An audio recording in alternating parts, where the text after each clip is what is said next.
더불어민주당 이재명 대표에 대한 체포 동의안 가결 후 영장심사일자가 다음 주 화요일로 잡혔습니다. 검찰과 이재명 대표 측은 치열한 법리 공방을 준비하고 있는 것으로 전해집니다. 김민지 변호사, 조현선 변호사 두 분과 관련 이야기 나눠보겠습니다. 안녕하십니까? 어서 오십시오. 안녕하십니까? 먼저 다음 주 화요일 오전 10시에 영장실질심사를 하겠다라고 하는데 현재 이재명 대표가 단식도 하고 있고 해서 여러 가지 시나리오가 좀 나오고 있는데 어떻게 좀 예상을 먼저 하시는지 궁금합니다. 네, 첫 번째 시나리오는 직접 출석을 해서 영장 실질 심사를 받는 것이고요. 두 번째는 건강상의 이유로 그 날짜를 좀 조율을 해서 변경을 한 다음에 직접 출석하는 안이 지금 예상이 되고 있고, 네. 그것도 아니면은 그 변호인이 대신 출석을 하고 서면으로 대체를 하는 방법도 있고 그런 것들이 지금 예상이 되고 있습니다. 예. 아무래도 이제 건강 상태가 제일 중요할 것 같은데 민주당 내에서는 이제 단식을 좀 그만해 달라라는 얘기가 계속 나오잖아요. 근데 분위기는 어떠나요? 일단 당무회의를 통해서 이재명 당대표한테 단식을 중단할 것을 요청을 드린 상황이긴 하시죠. 네. 그런데 저는 이재명 당대표가 지금 상황에서 단식을 멈출 거라는 생각이 들지는 않는 게 원래 국정 쇄신을 요구하면서 단식 투쟁에 들어가신 거 아니겠습니까? 네. 지금 정부와 여당 그 어느 곳에서도 이재명 당대표의 요구에 대해서 반응과 대답이 전혀 없는 상황입니다. 지금 오히려 정부와 여당은 무슨 방탄 단식인 것처럼 그렇게 몰아가는 경향이 있는데 이 상황에서 단식을 중단하고 다시 조사에 임한다는 것은 오히려 정부 여당의 논리에 어떻게 보면 그 정당성을 부여하는 꼴이 될 수도 있기 때문에 제 생각에는 이재명 당대표가 그러한 결정을 하시지 않을 것 같고 단식을 중단하기 위해서는 윤석열 대통령이나 아니면 정부 여당 관계자가 직접적으로 나서서 이재명 당대표의 손을 잡고 말씀을 해 주셔야지 아마 단식을 중단하지 않을까 싶습니다. 즉 현 상황에서는 단식을 중단하지 않기 때문에 영장실질심사의 경우에도 그러면 연기 요청 가능성이 더 크다고 보시는 겁니까? 아무래도 건강상의 이유가 있기 때문에 연기를 요청할 가능성이 저는 있다고 보는데요. 아마도 검찰은 그걸 받아들이지 않을 겁니다. 어차피 영장실질심사 기일은 재판부의 재량이기 때문에 재판부가 그 부분을 물론 판단을 하시긴 하겠지만 네. 검찰 입장에서 지금 계속 말씀을 드리는 것은 정치검찰이 지금 왜 하필 이때 체포 동의 요구를 했겠습니까? 추석 밥상에 이재명 대표의 거취를 올리겠다는 의도가 분명한데 네. 그럼에도 불구하고 추석 이전에 일단 영장실질심사 기일이 잡혀 있는데 그걸 구태여 기일 연기를 동의할까? 저는 절대 그렇지 않다고 보고요. 그렇지만 이재명 당대표의 건강 상태를 고려한다면 좀 검찰이 적극적으로 대응해 주시는 게 맞지 않나 싶습니다. 네. 앞서 대답을 하시는 과정에 이제 이 단식에 대한 이야기를 하셨어요. 그분이 이제 나라에 위해서 어쩔 수 없는 단식이기 때문에 이게 방탄 단식이 아니다. 따라서 단식을 멈출 이유가 없다라는 부분에 대한 이야기를 좀 더 듣겠습니다. 네, 그 이재명 대표가 단식을 시작했을 때 요구했던 사항이 현실적으로는 받아들여질 가능성이 거의 없는 단식이었기 때문에 그때부터 계속해서 방탄 단식이다라는 이야기가 계속 나왔습니다.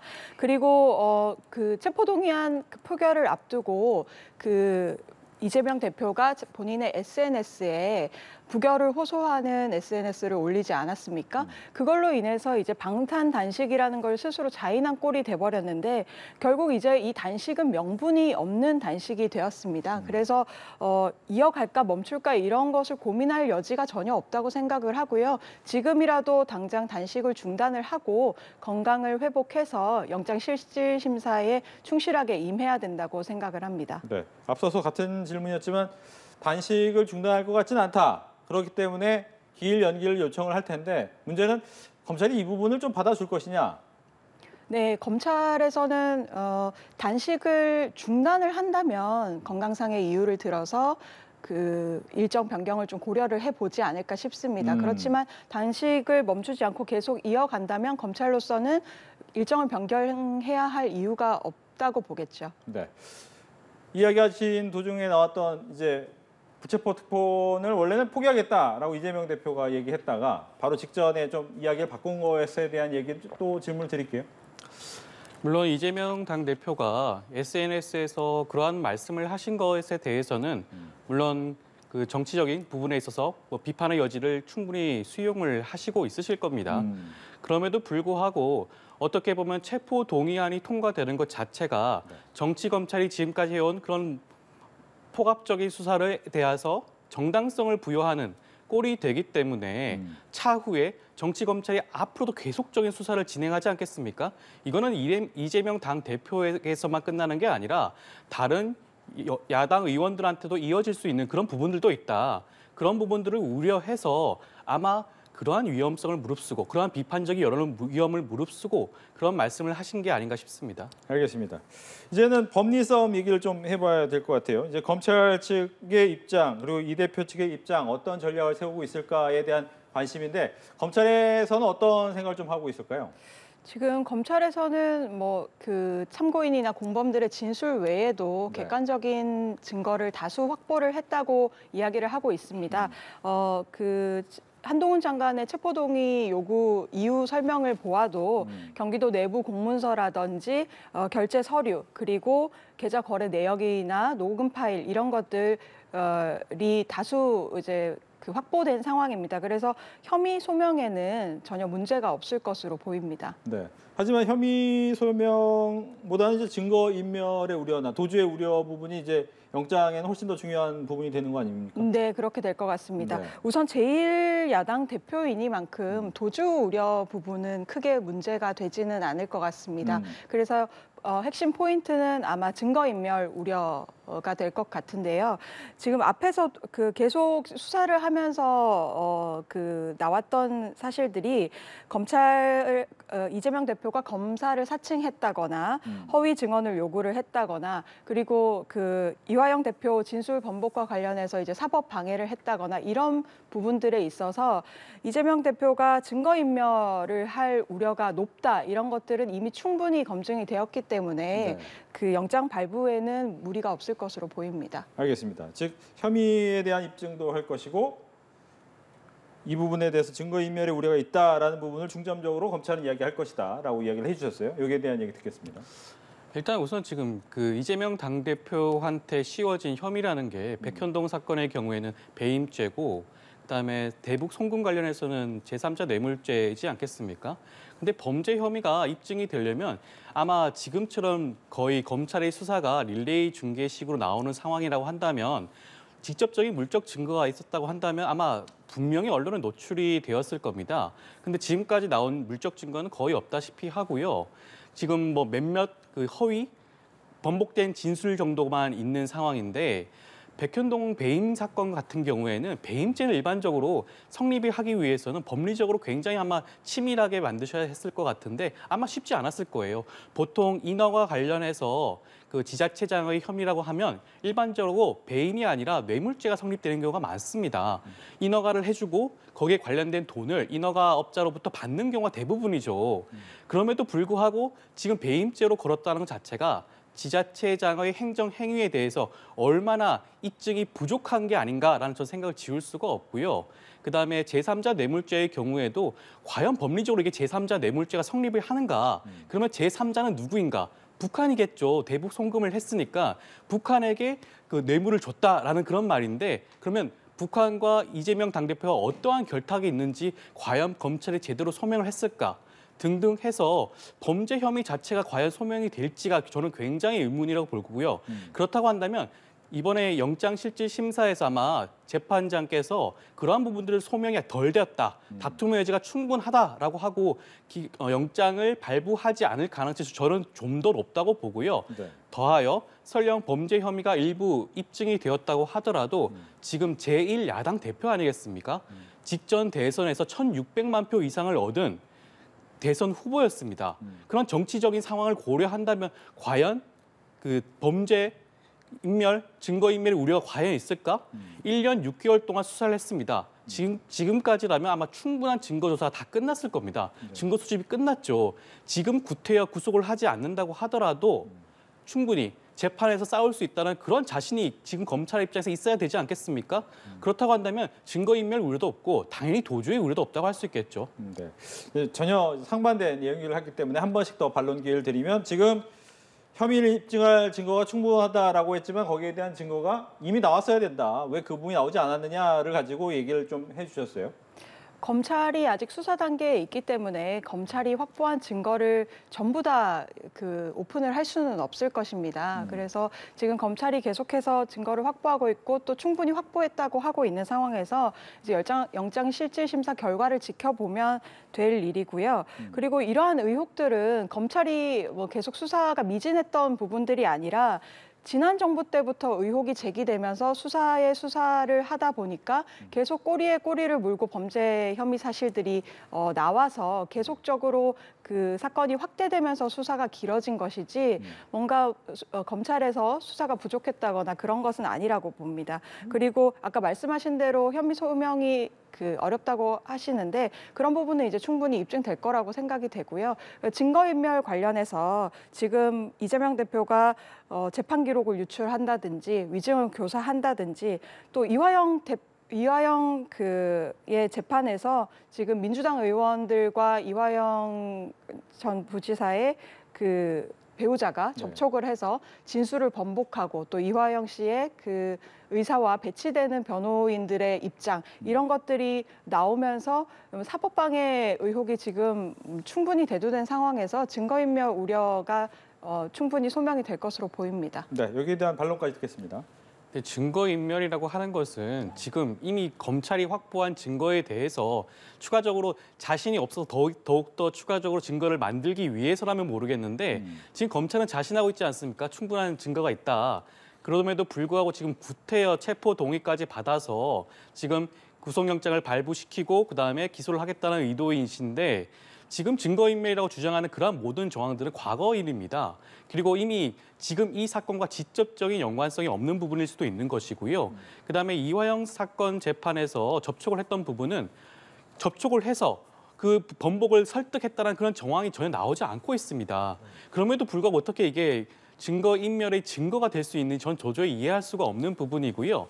지금 제1야당 대표를 구속시킬 만한 사정이 전혀 보이지 않는 상태에서 정치검찰이 너무 몰아붙이기식 수사를 하고 있다. 네. 충분히 우리 형사사법 체계에서는 불체포, 그러니까 구속되지 않은 상태에서 불구속 상태에서 재판받는 게 원칙입니다. 그럼에도 불구하고 제1야당 대표를 이렇게까지 망신주기 수사와 체포 동의를 요구하는 것 자체가 검찰의 그런 저의를 보여주는 게 아닌가 싶습니다. 네. 영장이 발부가 된다고 해서 죄가 있는 것도 아니고 기각된다고 해서 죄가 없는 것도 아니라는 부분은 다들 알고 계실 거고 다만 이게 어떻게 되느냐에 따라서 검찰과 이재명 대표 측에서는 좀 서로가 좀 치명상을 입었다라고 볼 수 있는 부분이 있어요. 예를 들면 검찰은 영장을 발부를 자신하고 있는데 안 나왔을 경우에 그러면 어떻게 될 것이냐. 안 나올 거라고 생각했는데 나오면 어떻게 될 것이냐. 이 부분에 대한 얘기를 듣겠습니다. 먼저 듣겠습니다. 네, 우선 검찰이 영장을 신청을 했는데 기각이 된다고 하면 야당으로부터 맹공이 예상이 됩니다. 네. 정치 검찰이라는 게 이제 입증이 됐다, 보복성 수사라는 것이 자명해졌다 이런 식으로 맹공을 퍼부을 것으로 예상이 되는데요. 아까 앵커님께서 말씀하신 것처럼 영장이 기각됐다고 해서 혐의가 없다는 것은 아닙니다. 그냥 구속 수사의 필요성이 없다는 것일 뿐이지 혐의가 없다는 것은 아니기 때문에 불구속 수사가 계속 이어질 것이고 사법부의 판단을 받으면 될 일입니다. 네. 반대로 이제 영장이 발부가 됐다. 영장이 발부될 가능성은 저는 굉장히 낮게 보긴 하지만 네. 만약에 영장이 발부가 된다고 하면 어떻게 보면 이재명 당대표 입장에서는 일단 1차적으로 치명상을 입을 수밖에 없는 부분일 수도 있는 게 범죄 혐의가 소명이 되었다는 부분을 아마 재판부가 인정을 했다는 부분일 겁니다. 네. 저는 범죄 혐의가 소명이 되지 않아서 기각이 될 것이라고 예상하지만 범죄 혐의가 소명이 되고 뭐 증거인멸의 우려가 있다. 이런 식의 그런 결론이 난다고 하면 어떻게 보면 이제는 검찰 수사 기록이 아니라 재판부가 검찰 수사 기록을 한번 훑어봤는데 이 정도면 충분히 범죄 혐의가 입증이 된 부분이 있다라고 봤다고 할 수 있거든요. 그렇다고 한다면 어떻게 보면 야당 입장에서는 이 부분에 대해서 좀 심각하게 생각을 해봐야 되지 않을까 싶습니다. 예.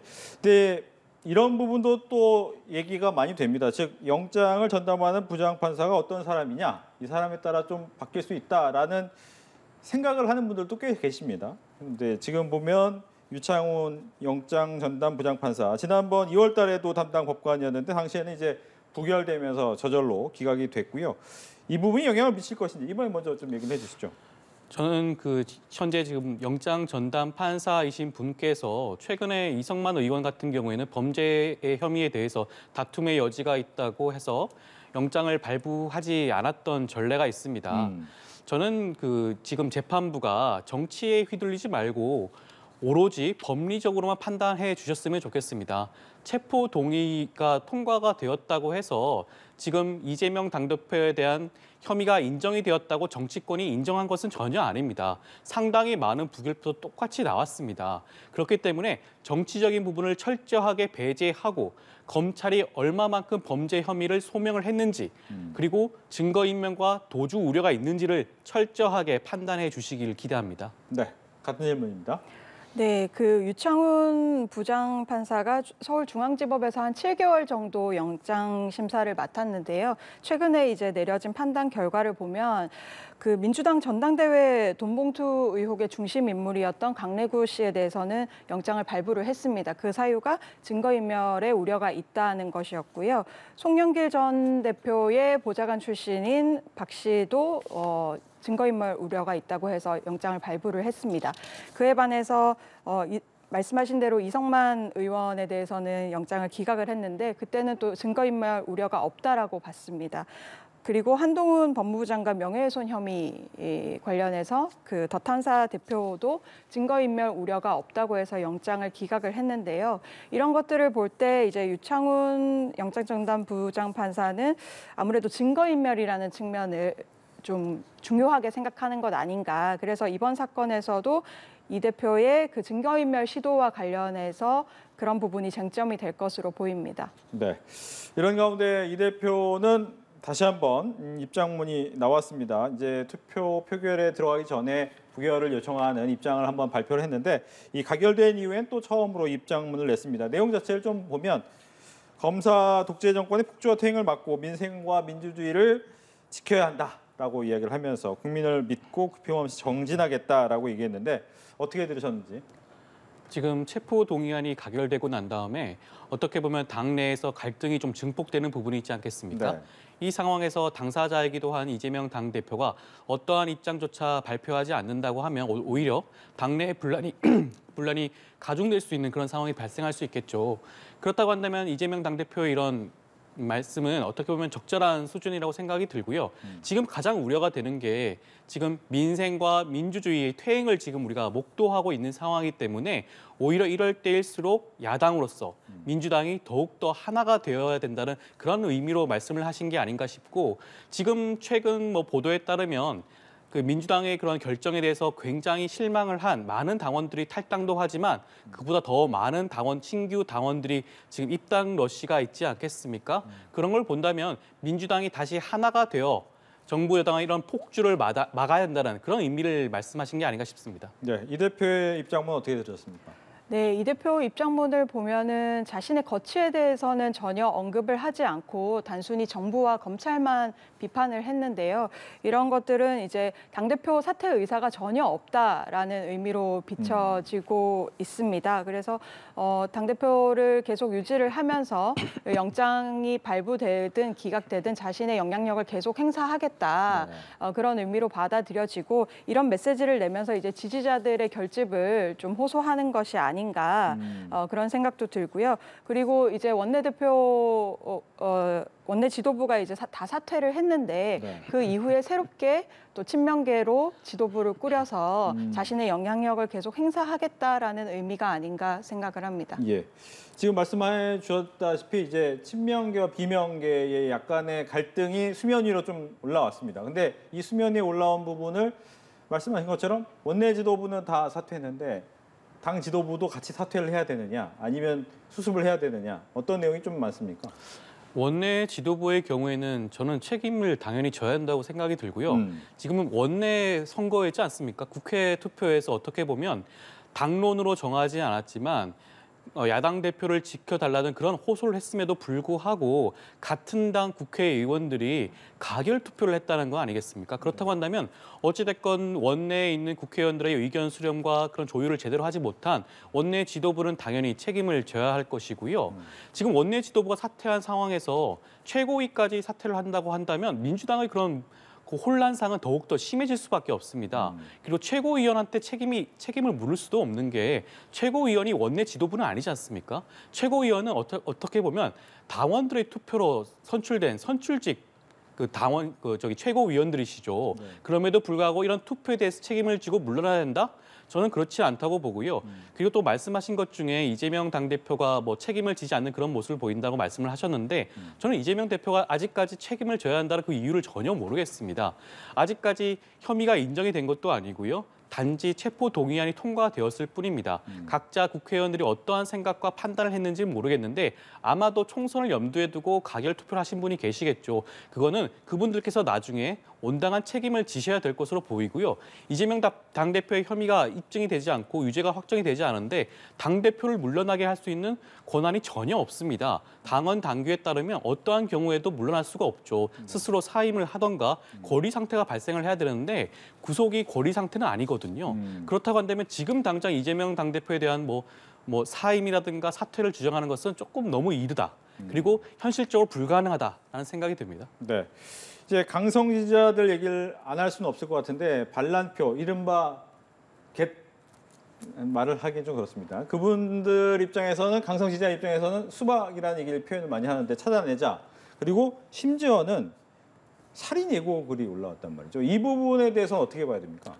분명히 잘못된 부분이죠. 어느 정당이든지 강성 지지자는 있을 수밖에 없습니다. 네. 민주당 같은 경우에는 워낙 당원들이 다양하고 많다 보니까 일부 당원들의 경우에는 강성 지지자로서 그러한 목소리를 내시는 부분이 있겠죠. 물론 그러한 부분들은 잘못된 부분이고요. 그거는 이재명 당대표와 당 지도부 그 누구도 원하는 그런 주장의 내용이 전혀 아닙니다. 그런 식으로 색출을 해서 뭔가 가해를 가한다는 건 좀 분명 잘못된 것이고요. 저는 이런 부분에 대해서 민주당 지도부가 한 번 더 공개적으로 말씀을 좀 하시는 게 옳다고 보고요. 그럼에도 불구하고 국회의원이 가장 중요한 권리 행사가 뭐겠습니까? 국회에서 투표권을 행사하는 거 아니겠습니까?